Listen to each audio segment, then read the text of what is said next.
Lucas nasceu num lar cristão. Desde pequeno aprendeu na Bíblia o caminho da salvação. Tornou-se um jovem inteligente e sempre estava interessado na Bíblia como a fonte da verdade. Mas de repente, como que num passe de mágica, as suas prioridades começaram a mudar. As amizades de antes já não serviam mais. Ele questionou a sua fé, teve dúvidas, mas ao invés de tentar buscar a solução na Bíblia, foi se afastando de Deus sem deixar com que Ele respondesse às suas dúvidas. Chegou a um ponto que não dava mais para suportar. Ele não podia mais continuar vivendo com gente que ele não suportava. Finalmente ele fez uma decisão drástica. Abandonou a Deus e a tudo aquilo que estava ligado com a sua vida anterior com o Senhor. Abandonou amigos, paixões, tudo. Ele só não sabia que o inesperado estava para acontecer.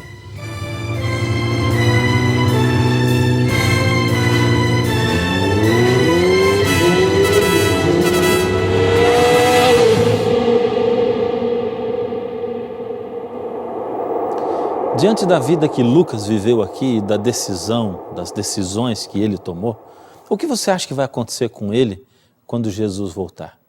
Ele vai ser salvo ou vai se perder? Acha que ele ainda terá uma segunda chance?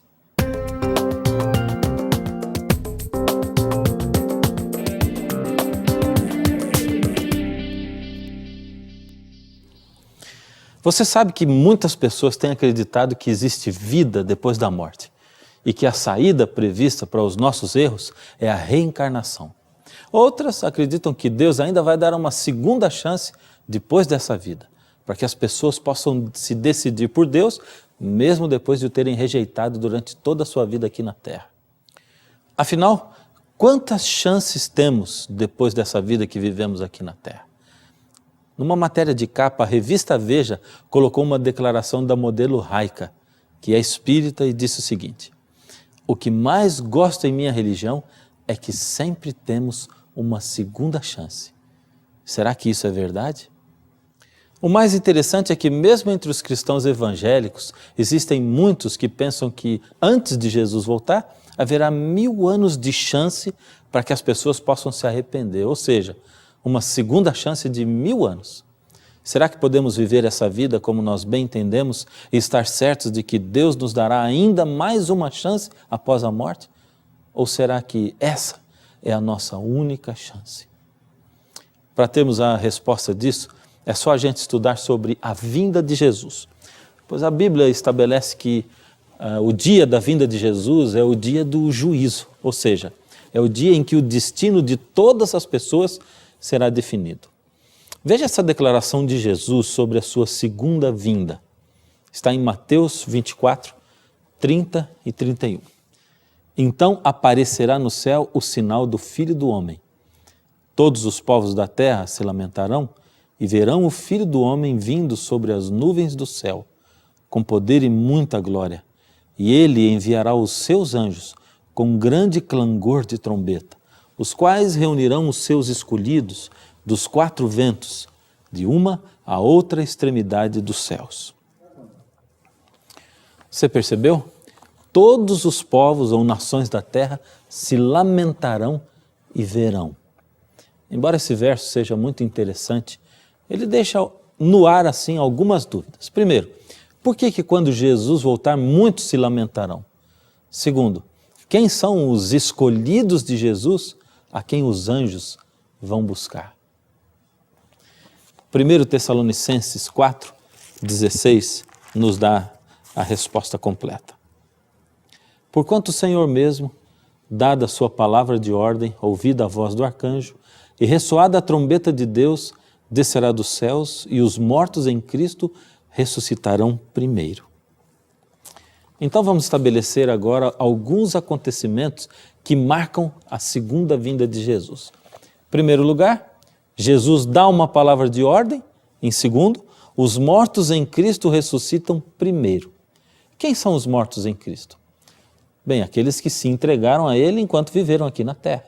E se eles ressuscitam primeiro, quer dizer que aqueles que não escolheram Jesus não ressuscitam, permanecem mortos. Você percebeu que esse texto divide em dois o grupo dos que já estão mortos? Primeiro, os que morreram em Cristo. Segundo, os que não morreram em Cristo. Quando Jesus voltar, os que morreram em Cristo ressuscitarão primeiro. E os que não morreram em Cristo permanecem mortos. O que deverá acontecer com os mortos em Cristo que ressuscitarão e juntamente com aqueles fiéis a Jesus que já estarão vivos na ocasião da volta de Jesus? Voltemos ao texto, 1 Tessalonicenses 4, verso 17. Depois nós, os vivos, os que ficarmos, seremos arrebatados juntamente com eles, ou seja, juntamente com os que morreram em Cristo e ressuscitaram, entre as nuvens para o encontro do Senhor nos ares. E assim estaremos para sempre com o Senhor. Viu só? Jesus volta, os mortos em Cristo ressuscitam e se unem aos fiéis a Jesus que estavam vivos. E todos eles são levados para o céu. Você não vive a vida sonhando em viver num mundo sem violência, sem doença, sem morte, sem injustiça? Você não vive cobrando de Deus que Ele faça alguma coisa para resolver a situação do mundo? Pois é assim que Jesus vai cumprir tudo o que Ele prometeu e resolver a situação do mundo.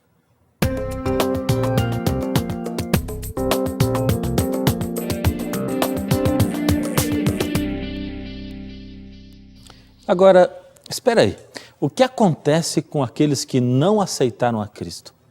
Sim, porque ainda temos dois grupos dos que não aceitaram a Jesus. Vamos chamar esse grupo de os iníquos, ou melhor, os ímpios. Segundo Tessalonicenses 2,8 diz o seguinte: então será revelado o iníquo, a quem o Senhor desfará pelo sopro da sua boca e aniquilará pelo esplendor da sua vinda. Ou seja, aqueles que não aceitaram a Cristo e estarão vivos quando Jesus voltar, irão se lamentar em vê-lo nas nuvens, pois rejeitaram a verdade e logo em seguida morrerão. A partir de agora, todos os que não aceitaram a Cristo estão mortos e todos os que aceitaram a Cristo estão vivos. Os que aceitaram a Jesus são levados para o céu. Pense nessa cena. Pessoas de todas as épocas que aceitaram a Cristo estarão vivas com o Senhor Jesus. Apocalipse 20, verso 5, reforça essa ideia dizendo: esta é a primeira ressurreição. Bem-aventurado e santo é aquele que tem parte na primeira ressurreição. Sobre esses, a segunda morte não tem autoridade. Como você pode ver, a Bíblia fala a respeito de duas ressurreições. Primeiro, a ressurreição da vida. Segundo, a ressurreição do juízo. Isso fica bem claro em João capítulo 5, 28, onde diz: não vos maravilheis disto, porque vem a hora em que todos os que se acham nos túmulos ouvirão a sua voz e sairão. Os que tiverem feito o bem para a ressurreição da vida e os que tiverem praticado o mal para a ressurreição do juízo. Bom, nós já vimos que a ressurreição da vida vai acontecer no dia da vinda de Jesus. Mas quando vai acontecer a segunda ressurreição, a ressurreição do juízo, da qual fala a Bíblia? Apocalipse 20, verso 5, começa respondendo. Ali diz assim: os restantes dos mortos não reviveram até que se completassem os 1000 anos. Então isso quer dizer que durante 1000 anos, todos aqueles que morreram sem Cristo ficarão ainda mortos na terra. E os que viveram com Jesus estarão no céu reinando com Ele. Veja o que diz Apocalipse 20, verso 6. Bem-aventurado e santo é aquele que tem parte na primeira ressurreição. Sobre esses, a segunda morte não tem autoridade. Pelo contrário, serão sacerdotes de Deus e de Cristo e reinarão com Ele os 1000 anos. Que tal fazermos um resumo de tudo que nós vimos até agora? Primeiro, Jesus volta e todos na terra o veem. Segundo, os que morreram crendo em Cristo ressuscitam. Terceiro, os que estão vivos e não aceitaram a Cristo morrem. Quarto, todos os que ficaram vivos, vamos chamá-los de os justos, são levados para o céu. Quinto, todos os que estavam mortos sem crer em Cristo juntamente com os que morreram porque não escolheram a Jesus em suas vidas na terra, permanecem mortos na terra. Estes formam o grupo daqueles que nós vamos chamar de os ímpios. Começa então um período de 1000 anos. Agora imagine só como fica a terra durante esses 1000 anos. Os que escolheram Jesus estão no céu com Ele. Os que não o escolheram estão mortos na terra, embaixo da terra. Satanás agora não tem a quem tentar, não tem aonde ir, nem o que fazer. Apocalipse 20, de 1 a 7, declara que por todas essas circunstâncias, Satanás ficará como que preso, acorrentado. Veja o que diz o texto. Então vi descer do céu um anjo, tinha na mão a chave do abismo e uma grande corrente. Ele segurou o dragão, a antiga serpente, que é o diabo, Satanás, e o prendeu por 1000 anos. Lançou-o no abismo, fechou-o e pôs selo sobre ele, para que não mais enganasse as nações até se completarem os 1000 anos. Depois disso, é necessário que ele seja solto por pouco tempo. Logicamente que essa linguagem é figurada. Não haverá nenhum anjo descendo com uma corrente enorme para prender Satanás. É que, sem ter o que fazer na terra, sem ter a quem tentar, sem ter aonde ir, Satanás fica preso por uma cadeia de circunstâncias. Ele vai ter tempo, então, para pensar em tudo o que ele fez durante todo esse tempo em que Deus ainda estava dando oportunidades aos seres humanos.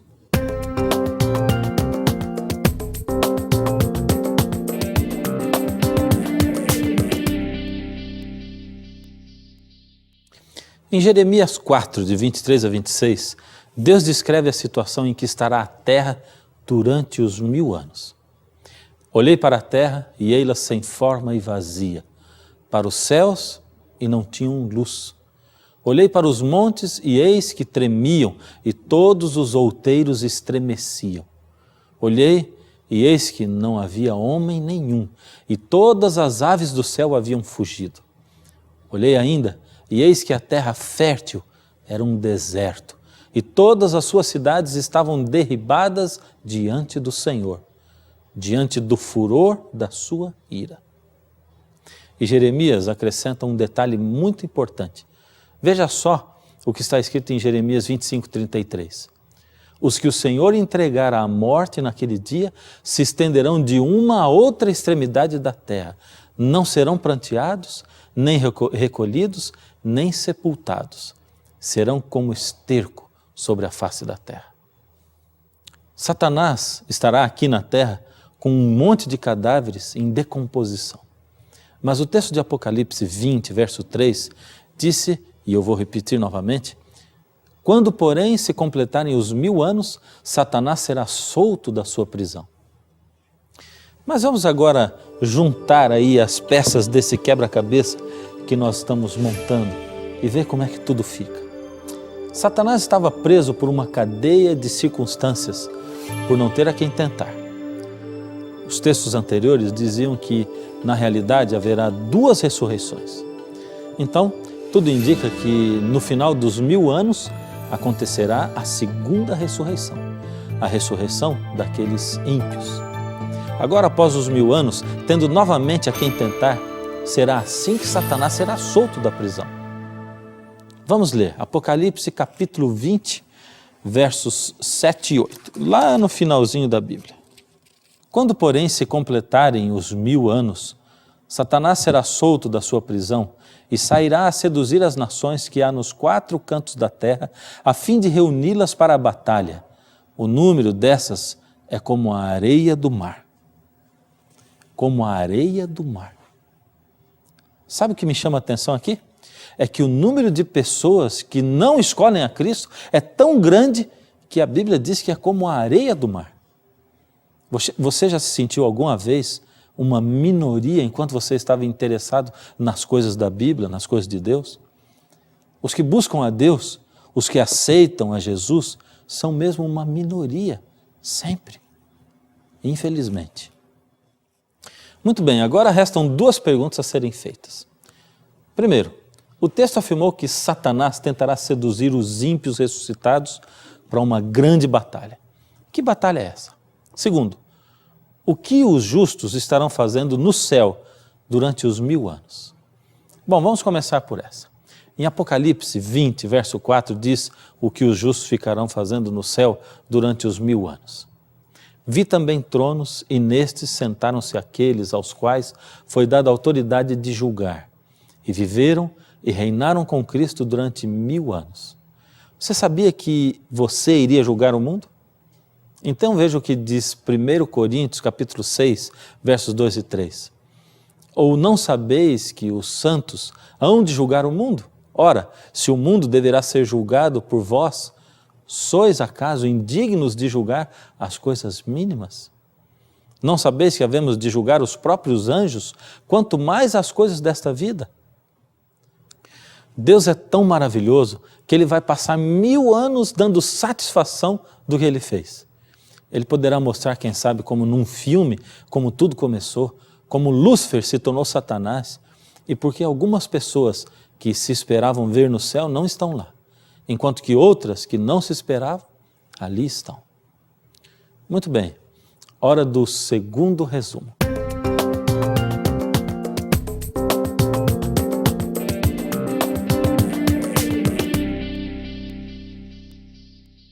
Muito bem, agora é hora do segundo resumo, o resumo do que vai estar acontecendo durante os 1000 anos.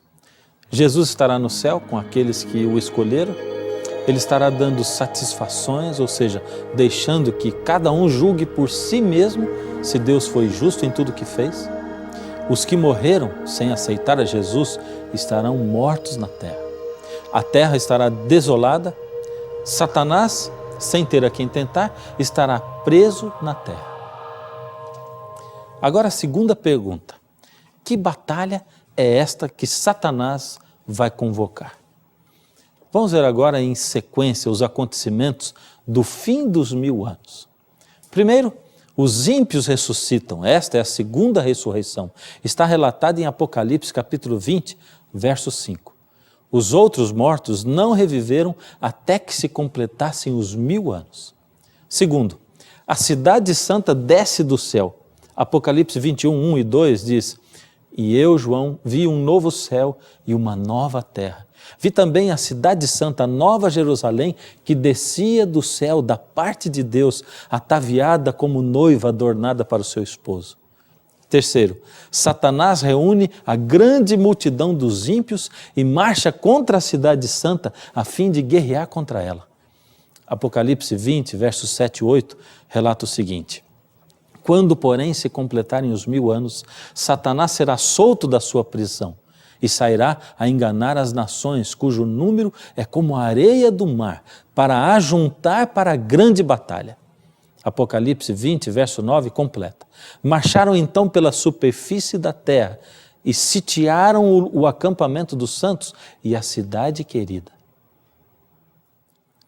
Enquanto Satanás reúne a todos os ímpios para uma guerra contra a cidade santa, lá onde estão os salvos, de repente, como que numa tela panorâmica, será apresentado diante de todos a história da redenção, desde o início. Então, Satanás ainda tentará convencer os ímpios a levar o seu plano avante.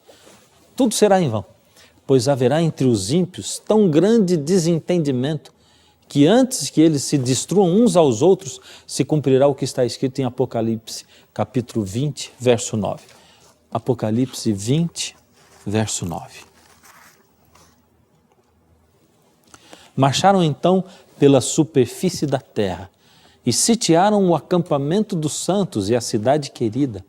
Desceu, porém, fogo do céu e os consumiu.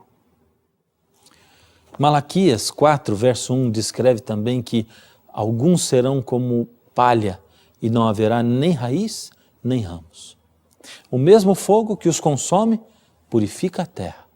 E os salvos terão o privilégio de ver o Senhor Jesus recriar a terra. E a terra será o centro do universo todo. Desde o Éden, quando o homem escolheu Satanás como seu Deus, no lugar de Deus, Deus tem suportado calado as muitas injustiças que acontecem nesse mundo. Deus tem assistido calado a muitas barbaridades que acontecem com seus filhos. Durante séculos, Deus tem dado oportunidade aos seres humanos para se arrependerem e ouvirem a sua voz. Ele tem ouvido seus filhos clamarem por justiça, mas ainda não era a hora dele fazer nada. Agora sim chegou a hora de Deus acabar de uma vez por todas com o mal que domina esse mundo. Chegou a hora de acabar com a injustiça, com os gritos silenciosos de terror. Chegou a hora de Deus fazer justiça pelos seus filhos. O próprio João descreveu em Apocalipse 21, verso 3, eis o tabernáculo de Deus com os homens. Deus habitará com eles. Eles serão povos de Deus e Deus mesmo estará com eles. Onde você vai estar? Entre os que aceitaram a Jesus ou entre os que o rejeitaram?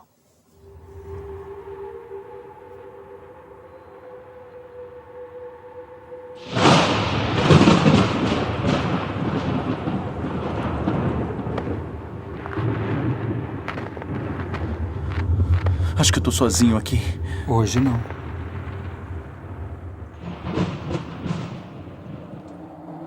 Um anjo? Jader, um anjo a serviço do governo de Deus. Aqui nesse lugar? Desde que o milênio começou, a Terra está desolada. Poderia me dizer que lugar é este? Estamos no cemitério da sua cidade. Cemitério? Então eu conheço as pessoas que foram sepultadas aqui? Teixeira Rodrigues. O Carioca. Arlindo Lopes. O irmão Arlindo. E esses aqui? Por que estão abertos? São de pessoas que ressuscitaram no dia em que Jesus retornou à Terra. A primeira ressurreição? A ressurreição dos justos. Sei. E esse aqui? De quem é?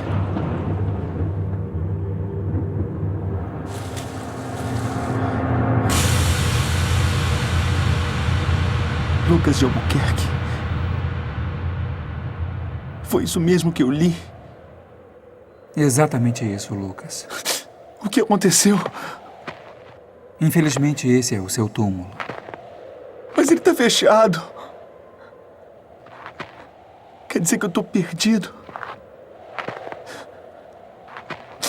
Eu não me lembro de nada. A única coisa que eu me lembro é que eu tava andando de moto, isso. Eu tava andando de moto.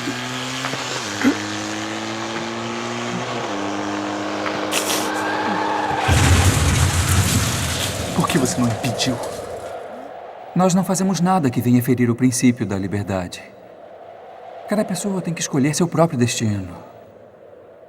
Você, por exemplo, quando se tornou rapaz, lentamente foi deixando os caminhos de Deus, envolvendo-se, entre outras coisas, com aquilo que acabou destruindo a sua vida. Quer dizer que nunca mais verei as pessoas que eu amo? Deixarei de existir por toda a eternidade? Sim, Lucas. Em meu coração existe um vazio. Uma dor indescritível. Não há nenhuma chance pra mim? Infelizmente, não. A porta da graça se fechou pouco mais de 1000 anos atrás. Todos os salvos estão vivos, redimidos e restaurados para sempre. E os perdidos, mortos nessa terra desolada e vazia, aguardando a segunda ressurreição, a da condenação eterna, da qual você fará parte. Acordei naquela noite, sem saber onde eu estava. A cena era estranha, só havia escuridão. Tem alguém aí? Ao meu lado, sepulturas começavam a se abrir. Eu estava assistindo a minha própria ressurreição. Escrituras, por meu anjo esperei, mas logo percebi que eu iria me perder. Quer dizer que eu tô perdido? Os filhos de Jesus, todos salvos lá no céu. Por minhas decisões fugi de Deus, não quis vencer.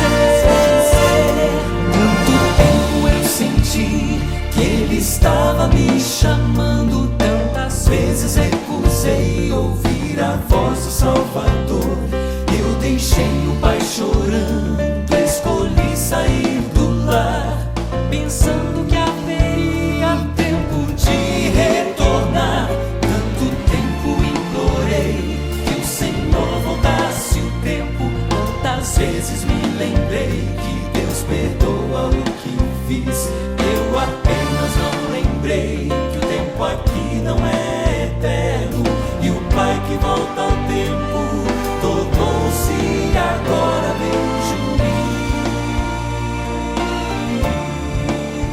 O meu desejo era dar-lhe as boas-vindas no céu, levá-lo ao encontro de Jesus. Meu choro então cessou, meu corpo todo estremeceu. Relâmpagos, trovões, e o mundo contemplou. Tão linda como noiva pra encontrar o seu amor. Desceu Jerusalém então no céu, se iluminou. Tanto tempo eu senti que Ele estava me chamando. Tantas vezes recusei ouvir a voz do Salvador. Eu deixei o pai chorando, escolhi sair do lar, pensando que haveria tempo de retornar. Tanto tempo implorei que o Senhor voltasse o tempo. Tantas vezes me lembrei que Deus perdoa o que fiz. Eu apenas não lembrei que o tempo aqui não é eterno, e o Pai que volta ao tempo tornou-se agora meu juiz.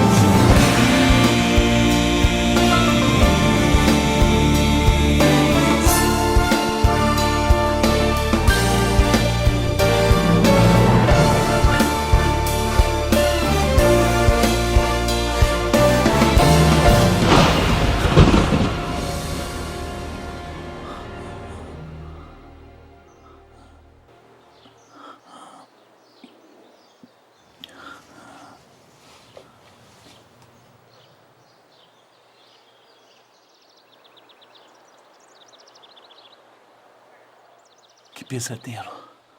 Perdido para sempre. Mas eu tô vivo.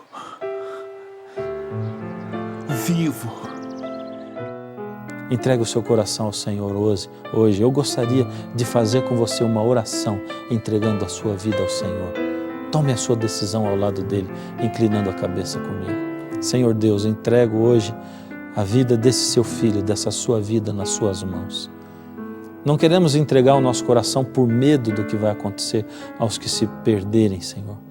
Mas queremos sim entregar a nossa vida para nós podermos usufruir a vida eterna com os nossos queridos, passar a eternidade, Senhor, juntos, alegres. E depois, Senhor, quem sabe quando nós estivermos no céu já, quando nós tivermos os 1000 anos lá, e depois quando voltarmos aqui para essa terra, e depois de 10.000 anos aqui, louvando ao Senhor, num momento vamos parar e ver que a eternidade só vai estar começando. Ajuda-nos a estarmos lá, Senhor. Aceite o nosso coração do jeito que está e transforma-o. Em nome de Jesus. Amém.